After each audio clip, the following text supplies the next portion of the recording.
ഇന്ന് നമ്മുടെ മുന്നിലിരിക്കുന്ന അതിഥി ദൃശ്യമാധ്യമങ്ങളിലൂടെ നമുക്ക് വളരെ സുപരിചിതനായ ഒരു വ്യക്തിയാണ്.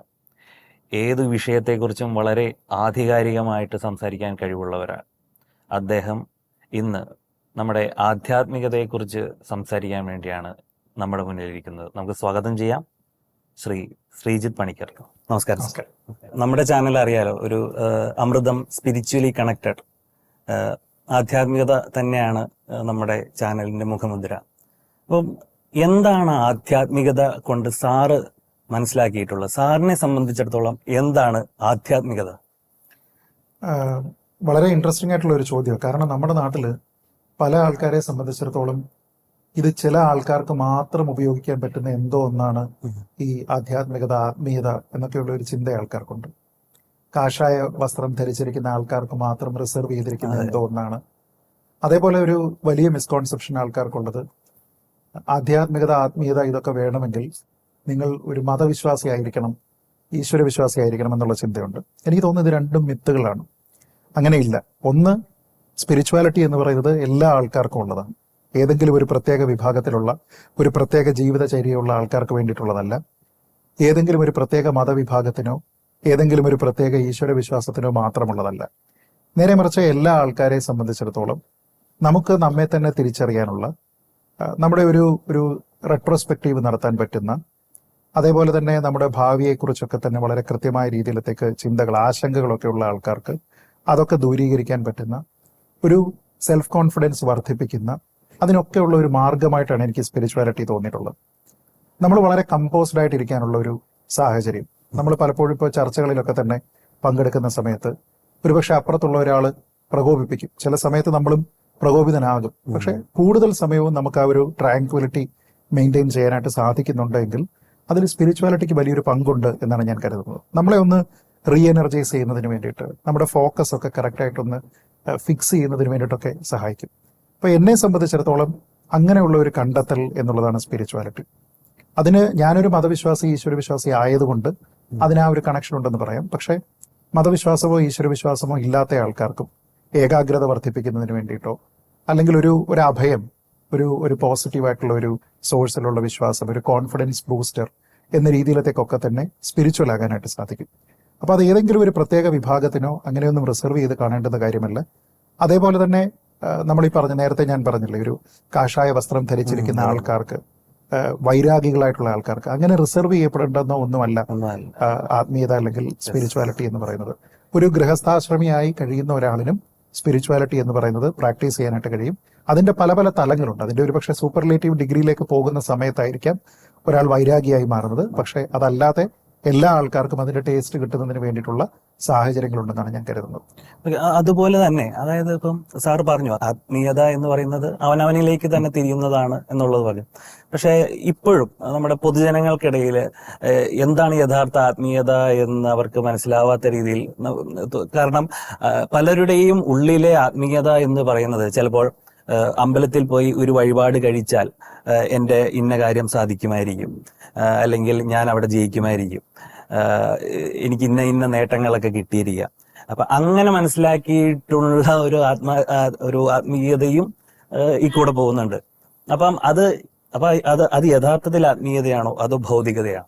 അല്ല, അതൊരു മെറ്റീരിയലിസ്റ്റിക് ആയിട്ടുള്ള ബെനിഫിറ്റ്സിന് വേണ്ടിയിട്ട് പല ആൾക്കാരും, ഇപ്പൊ ഞാൻ ഇന്ന വഴിപാട് ചെയ്തു കഴിഞ്ഞാൽ ഇന്ന ഗുണമുണ്ടാകും, ഞാൻ ഇന്ന് പരീക്ഷയ്ക്ക് എഴുതുന്ന പേന രാവിലെ കൊണ്ടുപോയി പൂജിച്ചു കഴിഞ്ഞാൽ എനിക്ക് അതുകൊണ്ട് നല്ല റിസൾട്ട് ഉണ്ടാകും എന്ന് പറയുന്നത്, നമ്മൾ ഈ പറയുന്ന സ്പിരിച്വാലിറ്റിയുടെ അല്ലെങ്കിൽ വിശ്വാസത്തിന്റെ ഒരു അംശം അതിലുണ്ട് എങ്കിലും ആത്യന്തികമായിട്ട് അതൊരു ഭൗതികമായിട്ടുള്ള നേട്ടത്തിന് വേണ്ടിയിട്ടാണ് ആൾക്കാർ ശ്രമിക്കുക. ഒരു മെറ്റീരിയൽ ബെനിഫിറ്റ് ആണ്. ആ ബെനിഫിറ്റിന് ദോഷമൊന്നുമില്ല. ഉയർച്ച ഉണ്ടാവുക എന്നുള്ളത് ഏതൊരു മനുഷ്യനെ സംബന്ധിച്ചിടത്തോളം അവന്റെ ഒരു താല്പര്യമാണ്.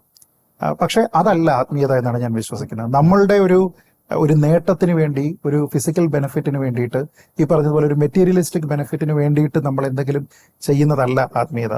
നേരെ മറിച്ച് നമ്മളെ സംബന്ധിച്ചിടത്തോളം ഒരു സെൽഫ് റിയലൈസേഷനാണ്. ഞാൻ ആരാണ്, ഞാൻ എന്താണ് എൻ്റെ കർത്തവ്യം, എൻ്റെ കർമ്മം എന്താണ്, അതിൽ ഞാൻ ഒരിക്കലും കൈവിടാതിരിക്കേണ്ടുന്ന ധർമ്മം എന്തൊക്കെയാണ് എന്നുള്ള ഒരു തിരിച്ചറിവാണ്. അതുകൊണ്ടാണ് ഞാൻ നേരത്തെ പറഞ്ഞത്, നമ്മുടെ ആ ഫോക്കസിനെ ഒന്ന് കറക്റ്റായിട്ട് ഫിക്സ് ചെയ്യുന്നതിന് വേണ്ടിയിട്ട് സഹായിക്കുന്ന ഒന്നായിരിക്കണം. അപ്പൊ ഈശ്വര വിശ്വാസം എന്ന് പറയുന്നതും ആത്മീയതയും തമ്മിൽ ബന്ധമുണ്ടോ എന്ന് ചോദിച്ചാൽ ഡയറക്ട്ലി ബന്ധമൊന്നുമില്ല. പക്ഷെ ഈശ്വര വിശ്വാസം എന്ന് പറയുന്നത് നമ്മുടെ ഈ നമ്മളെ തന്നെ കണ്ടെത്തുന്ന, നമ്മുടെ വിഷമങ്ങൾ നമ്മൾ പലപ്പോഴും പങ്കുവെക്കുന്ന, നമുക്കൊരു അഭയസ്ഥാനമായിട്ട് നമ്മൾ ദൈവത്തിനെ കരുതുന്ന, നമുക്കൊരു കോൺഫിഡൻസ് വർദ്ധിപ്പിക്കുന്നതിന് വേണ്ടിയിട്ട് നമ്മളെ സഹായിക്കുന്ന ആ രീതിയിലത്തേക്ക് ഈശ്വരവിശ്വാസമോ മതവിശ്വാസമോ നിങ്ങളെ സഹായിക്കുന്നുണ്ടെങ്കിൽ അത് സ്പിരിച്വാലിറ്റിയിലേക്ക് തന്നെ വഴിതെളിക്കും. അപ്പൊ നമ്മൾ നോക്കിക്കഴിഞ്ഞാൽ പല പല തരത്തിലുള്ള മതവിശ്വാസങ്ങളുണ്ട്. പക്ഷെ സ്പിരിച്വാലിറ്റി എന്ന് പറയുന്നത് ഒന്നാണെന്നാണ് ഞാൻ വിശ്വസിക്കുന്നത്. അത് വിശ്വാസികളല്ലാത്ത ആൾക്കാരും സ്പിരിച്വലാണ്, യാതൊരു വിധത്തിലുള്ള മതവിശ്വാസമോ ഈശ്വര വിശ്വാസമോ ഇല്ലാത്ത ആൾക്കാരും സ്പിരിച്വലാണ്. അപ്പം ഭൗതികമായിട്ടുള്ള ഒരു ബെനിഫിറ്റിന് വേണ്ടി നമ്മൾ എന്തെങ്കിലും ചെയ്യുന്ന ഒന്ന് സ്പിരിച്വാലിറ്റി ആണ് എന്ന് ഞാൻ കരുതുന്നില്ല. അതുപോലെ തന്നെ എനിക്ക് എന്റെ മനസ്സിൽ എപ്പോഴും ചോദിക്കണം അല്ലെങ്കിൽ തോന്നിയിട്ടുള്ള ഒരു ചോദ്യം ആണ്, സ്വയം ചോദിച്ചിട്ടുള്ള ഒരു ചോദ്യമാണ്, നമ്മൾ എന്തിനാണ് ഈ ആത്മീയതയെ കുറിച്ച് പറഞ്ഞു നടക്കേണ്ടതുണ്ടോ? ഈ ആത്മീയത എന്ന് പറയുന്നത് ശരിക്കും മറ്റുള്ളവർക്കും നമുക്കും സ്വയം അനുഭവിച്ചറിയേണ്ട ഒരു അനുഭൂതിയാണ്. അപ്പൊ അത് നമ്മൾ എത്രത്തോളം മറ്റുള്ളവരിലേക്ക് പറഞ്ഞാലും അത് അവർക്ക് നമ്മളുടെ അനുഭവത്തിലെ വെളിച്ചത്തില് ഒരിക്കലും അയാൾക്ക് അത് ഫീൽ ചെയ്യത്തില്ല. അപ്പൊ അത് പറഞ്ഞതുകൊണ്ട് യാതൊരു പ്രയോജനവുമില്ല. അപ്പം അതൊരു കൺഫ്യൂഷൻ ഉണ്ടാക്കുന്നുണ്ടോ? അതായത് ആത്മീയതയെ കുറിച്ച് വീണ്ടും വീണ്ടും പറയേണ്ടതുണ്ടോ? നമ്മൾ പറയണോ? രണ്ട് രീതിയിൽ അപ്രോച്ച് ചെയ്യാം. ഒന്ന്, പറയുന്നത് കൊണ്ട് എന്തുകൊണ്ടാണ് സ്പിരിച്വാലിറ്റിക്ക് ഒരു വലിയ റോൾ ഉള്ളത് എന്നുള്ളതിനെ പറ്റിയിട്ടുള്ള ഒരു ജനറൽ അവയർനെസ് ക്രിയേറ്റ് ചെയ്യണം. പക്ഷെ അത് ക്രിയേറ്റ് ചെയ്തതുകൊണ്ട് ആരെങ്കിലും സ്പിരിച്വൽ ആകണമെന്ന് നിർബന്ധമൊന്നുമില്ല. ഇത് ഞാൻ നേരത്തെ പറഞ്ഞതുപോലെ ഒരു സെൽഫ് റിയലൈസേഷൻ ആണ്. ഏതെങ്കിലും ജീവിതത്തിന്റെ ഒരു ഘട്ടത്തിൽ, അതൊരു പക്ഷെ ഒരു ദുർഘട പ്രതിസന്ധി വരുന്ന ഒരു സമയത്തായിരിക്കാം, അതല്ല എങ്കിൽ നിങ്ങൾ completely at peace with yourself എന്ന രീതിയിൽ ഇരിക്കുന്ന ഒരു സമയത്തായിരിക്കാം. ആ സമയത്തുണ്ടാകുന്ന ഒരു സെൽഫ് ഡിസ്കവറിയാണ്. അപ്പോൾ അത് നമ്മൾ സ്വീകരിക്കണമെന്നുണ്ടെങ്കിൽ, ആ മാർഗത്തിലേക്ക് നമ്മൾ തിരിയണമെന്നുണ്ടെങ്കിൽ അതിനൊരു ട്രിഗറിംഗ് പോയിന്റ് നമുക്ക് തന്നെ ഉണ്ടാകണം. അത് മറ്റൊരാളിന്റെ സ്വാധീന വലയത്തിലൊന്നും അങ്ങനെ ഒരു പെർസിസ്റ്റന്റ് ആയിട്ട് ഉണ്ടാകുമെന്ന് ഞാൻ കരുതുന്നില്ല. പിന്നെ നമ്മുടെ ഒരു ഇന്ത്യനൈസ്ഡ് ആയിട്ടുള്ള ഒരു രീതിയുണ്ട്. അതായത് നമ്മുടെ ഒരു സനാതന ധർമ്മത്തിന്റെ ഒരു രീതി അനുസരിച്ചിട്ട് ഭൗതികമായിട്ടുള്ള കാര്യങ്ങളോ അതിലുള്ള താല്പര്യങ്ങളോ അതിലുള്ള ആഗ്രഹമോ ഒന്നും തന്നെ തെറ്റാണ് എന്ന് വിശ്വസിക്കുന്നില്ല. ഇൻസ്റ്റന്റ് ആയിട്ട് ഒരു പ്രായം കഴിയുന്ന സമയത്ത് നമ്മൾ പെട്ടെന്ന് ഒരു ഒരു സ്പിരിച്വൽ വിശ്വാസിയായി മാറണം എന്ന രീതിയിലത്തേക്കൊന്നും പറയുന്നില്ല.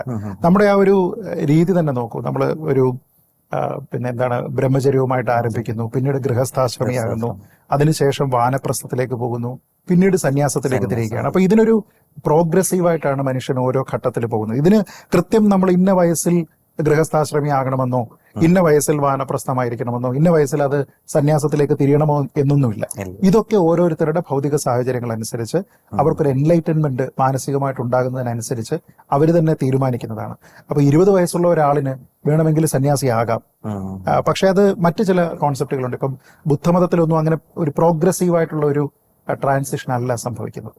നിങ്ങൾക്ക് ഏതൊരു സമയത്തും പെട്ടെന്ന് ഇതിലേക്ക് തിരിയാമെന്ന രീതിയിലാണ്. പക്ഷെ ഒരു അനുവദിക്കപ്പെട്ടിരിക്കുന്ന ഒരു പാത എന്ന് നമ്മൾ സനാതന ധർമ്മത്തിൽ അല്ലെങ്കിൽ ഹിന്ദു മതത്തിൽ എപ്പോഴും കാണുന്നത് പ്രോഗ്രസീവായിട്ടാണ് പോവുക.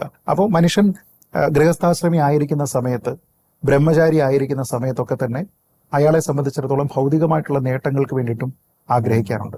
ഇപ്പോൾ ബ്രഹ്മചര്യം സ്വീകരിക്കുന്ന സമയത്ത് വിദ്യയാണ് നേടുന്നതെങ്കിൽ അതിന്റെ പരമകാഷ്ഠയിലെത്തണം എന്നുള്ള ഒരു ആഗ്രഹം ഉണ്ടാവും. അത് അറിവ് നേടുക എന്നതിനോടൊപ്പം തന്നെ ഒരു വ്യക്തിയെ സംബന്ധിച്ചിടത്തോളം വ്യക്തി വികാസവുമായി ബന്ധപ്പെട്ടതാണ്. എന്ന് വെച്ചാൽ ഞാൻ കുറച്ചുകൂടി പ്രോഗ്രസീവ് ആകാനായിട്ടോ ഒരു ഉയർന്ന തലത്തിലേക്ക് ചിന്ത കൊണ്ടുപോകാനായിട്ട് ഞാൻ ആഗ്രഹിക്കുന്നു എന്നുള്ളതാണ്. അതങ്ങനെ നോക്കിക്കഴിഞ്ഞാൽ ഭൗതികമായിട്ടുള്ള ഒരു കാര്യമാണ്. ഒരു ഗൃഹസ്ഥാശ്രമിയാകുന്ന ഒരു കുടുംബസ്ഥനായി കഴിയുന്ന സമയത്ത് ഭൗതികമായിട്ടുള്ള കുറെ അധികം നേട്ടങ്ങൾ ഉണ്ടാവുക എന്നുള്ളത് ആ ജീവിതചര്യയുടെ കൂടി ഒരു റിക്വയർമെന്റ് ആണ്. അപ്പൊ അതിൽ തെറ്റ് പറയുന്നില്ല. നിങ്ങൾക്കൊരു വാഹനം വേണം, നിങ്ങൾക്കൊരു നല്ല വീട് വേണം, നിങ്ങൾക്ക് പണമുണ്ടാകണം, നിങ്ങൾക്ക് ഒരുപക്ഷെ വസ്തു സമ്പാദിക്കണം, ഇതെല്ലാം തന്നെ അനുവദനീയമാണ്. പക്ഷെ ഇതിൽ പിന്നീട് അങ്ങോട്ട് പോകുന്ന സമയത്ത് ഒരു ട്രാൻസിഷൻ പോയിന്റ് ഉണ്ടാകും. വെള്ളത്തിന് ബോയിലിംഗ് പോയിന്റും ഫ്രീസിംഗ് പോയിന്റും ഉള്ളതുപോലെ ആ പോയിന്റ് ഇപ്പം 100 ഡിഗ്രി സെൽഷ്യസ് അല്ല. ഓരോരുത്തർക്കും അവരുടെ ജീവിതാനുഭവം അനുസരിച്ച് അത് മാറിയിരിക്കും. അതുകൊണ്ട് ഒരാൾ ചിലപ്പോൾ ഗൃഹസ്ഥാശ്രമി എന്നത് 40 വയസ്സിൽ വേണമെങ്കിൽ വാനപ്രസ്ഥത്തിലേക്ക് മാറാം മാനസികമായിട്ട്, ചിലപ്പോൾ അത് 60 വയസ്സിലാകാം.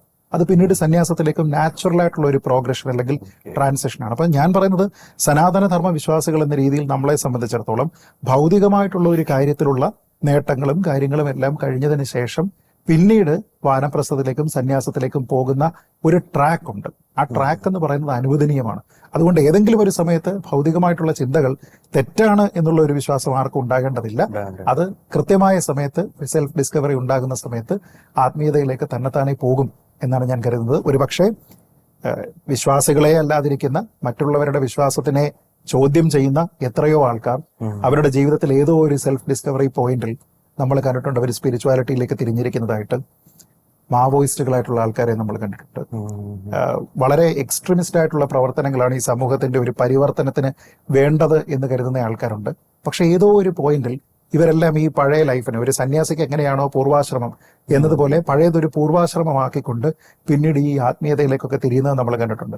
അപ്പൊ ഇത് നമുക്ക് ആർക്കെങ്കിലും പ്രെഡിക്റ്റ് ചെയ്യാൻ കഴിയുമോ എന്ന് ചോദിച്ചാൽ പറ്റില്ല. ഓർബിന്ദോ, അദ്ദേഹം ഏതൊരു സമയത്ത് അദ്ദേഹത്തിന്റെ ജീവിതം തന്നെ മറ്റൊരു രീതിയിലത്തേക്ക് മാറും എന്നുള്ളതിനെ പറ്റി അദ്ദേഹത്തിന്റെ പൂർവ്വകാല ജീവിതം അറിയുന്ന ഒരാളിന് പ്രെഡിക്റ്റ് ചെയ്യാൻ പറ്റില്ല. പക്ഷെ ആ ഒരു ട്രാൻസിഷൻ ഉണ്ടാകുന്നത് അദ്ദേഹത്തിന്റെ തന്നെ ഒരു സെൽഫ് ഡിസ്കവറിയാണ്. അത് മറ്റാരുടെയെങ്കിലും ഒരു സ്വാധീന വലയം, നീ ഇന്ന ദിവസം മുതൽ ഇന്നതാവണം എന്ന് പറഞ്ഞിട്ടില്ല.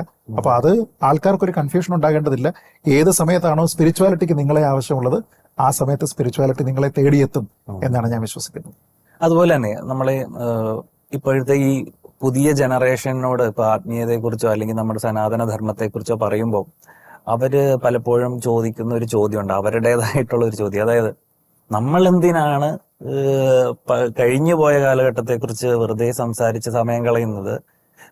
പഴയ പുരാണ കഥകൾ, സനാതനധർമ്മം അല്ലെങ്കിൽ ഈ പറയുന്ന സംസ്കാരത്തെ എന്തിനാണ് വെറുതെ കൂട്ടുപിടിക്കുന്നത്? ഇനി പുതിയ അറിവുകളും പുതിയ വീഥികളും തേടി പോവുകയല്ലേ വേണ്ടത് എന്ന് പറയുന്നുണ്ട്. നമ്മൾ എന്തിനാണ് വരും തലമുറയിലോട്ട് ഈ പഴയ മൂല്യങ്ങൾ തന്നെ വീണ്ടും കൈമാറുന്നത് എന്നൊരു ചോദ്യം അവര് പലപ്പോഴും ചോദിക്കുന്നുണ്ട്. അതൊരു പുരോഗമനപരമായിട്ടുള്ള ഒരു ചോദ്യമായിട്ടാണ് അവര് പറയുന്നതും അത് മുന്നോട്ട് വയ്ക്കുന്നതും. അപ്പൊ ആ ചോദ്യത്തിനോടുള്ള ഒരു എന്താ ഉത്തരം? സനാതനം എന്ന് വെച്ചാൽ അതിന് നാശമില്ലാത്തത് എന്നാണ് അർത്ഥം. സനാതന ധർമ്മത്തിന്റെ പ്രചാരകരായിട്ട് ഇന്ന ആൾക്കാർ ഉണ്ടാകണം എന്നൊരാളും നിഷ്കർഷിച്ചിട്ടില്ല. നേരെ മറിച്ച് സനാതന ധർമ്മത്തിനെ ഈ കാലാധിപർത്തിയായിട്ട് കൊണ്ടുപോകുന്നതിന് ഓരോ സമയത്തും ഓരോ ആൾക്കാരുണ്ടാവുകയാണ്, അല്ലെങ്കിൽ ഒരു കൂട്ടം ആൾക്കാരുണ്ടാവുകയാണ്. അപ്പൊ അതുകൊണ്ടാണ് ഒരു പ്രത്യേക സ്കൂളിംഗ് സനാതന ധർമ്മത്തിന് നമ്മളെങ്ങും കാണുന്നില്ല. ഹിന്ദു മതം പഠിപ്പിക്കുന്നത് ചിട്ടയായി പഠിപ്പിച്ച് ആൾക്കാരെ അതിൽ കാര്യങ്ങളെല്ലാം പറഞ്ഞു കൊടുത്ത് അവരെ അങ്ങനെ എക്വിപ്പ് ചെയ്തിട്ട് ഇതായിരിക്കണം നിന്റെ ജീവിതത്തിലെ കർമ്മങ്ങൾ, നിന്റെ ധർമ്മം ഇതാണ് എന്ന് പറഞ്ഞ് പഠിപ്പിച്ച് കൊണ്ടുപോകുന്ന ഒരു സ്കൂളിംഗ് സിസ്റ്റം നമുക്കില്ല. നേരെ മറിച്ച് മതം പഠിപ്പിക്കുന്ന നിരവധി ഇതര മതങ്ങളുണ്ട്. എന്താണ് മതം, നീ മതത്തിനനുസരിച്ച് എങ്ങനെ ജീവിക്കണം, എന്താണ് നിനക്ക് അനുവദനീയം, എന്താണ് അനുവദനീയമല്ലാത്തത് എന്ന രീതിയിലത്തേക്കുള്ള നിഷ്കർഷയുള്ള മതങ്ങളുണ്ട്. പക്ഷെ ഹിന്ദുമതം കുറച്ചുകൂടി ലൂസ്ലി ഇന്റഗ്രേറ്റഡ് ആണ്, പക്ഷെ സ്റ്റിൽ ലൂസ്ലി ഇന്റഗ്രേറ്റഡ് ആണ്. നിങ്ങൾ 10 വർഷം ക്ഷേത്രത്തിൽ പോയില്ലെങ്കിലും ആരും ചോദിക്കാനില്ല. നിങ്ങൾ 10 വർഷം സ്പിരിച്വൽ അല്ല എങ്കിൽ ആരും ചോദിക്കാനില്ല. എന്ന് വെച്ചാൽ 11ാമത്തെ വർഷം ചോദിക്കുന്നു എന്നല്ല, നിങ്ങളുടെ ഒരു പേഴ്സണൽ വിശ്വാസമായിട്ട് അതിനെ സനാതനധർമ്മം അംഗീകരിക്കുന്നുണ്ട്. അതുകൊണ്ട് തന്നെ സനാതനധർമ്മത്തിൽ വിശ്വാസികളുണ്ട്, അവിശ്വാസികളുണ്ട്, ഈശ്വരവാദികളുണ്ട്, നിരീശ്വരവാദികളുണ്ട്. ഇവർക്കെല്ലാവർക്കും കോഎക്സിസ്റ്റ് ചെയ്യാനുള്ള ഒരു സ്പേസ് എന്ന് പറയുന്നത് സനാതനധർമ്മത്തിലുണ്ട്. അപ്പൊ നിങ്ങളുടെ ദൈവം എന്ന് പറയുന്ന ഒരു മോണോലിത്തിക് സങ്കല്പമല്ല. നിങ്ങൾക്ക് എത്ര ദൈവങ്ങളിൽ വേണമെങ്കിലും വിശ്വസിക്കാം. നിങ്ങൾക്ക് ശിവനിൽ വിശ്വസിക്കാം. ശിവനിൽ വിശ്വസിക്കേണ്ടെങ്കിൽ നിങ്ങൾക്ക് മറ്റൊരെണ്ണത്തിലാണ് വിശ്വസിക്കേണ്ടതെങ്കിൽ അതിൽ വിശ്വസിക്കാം.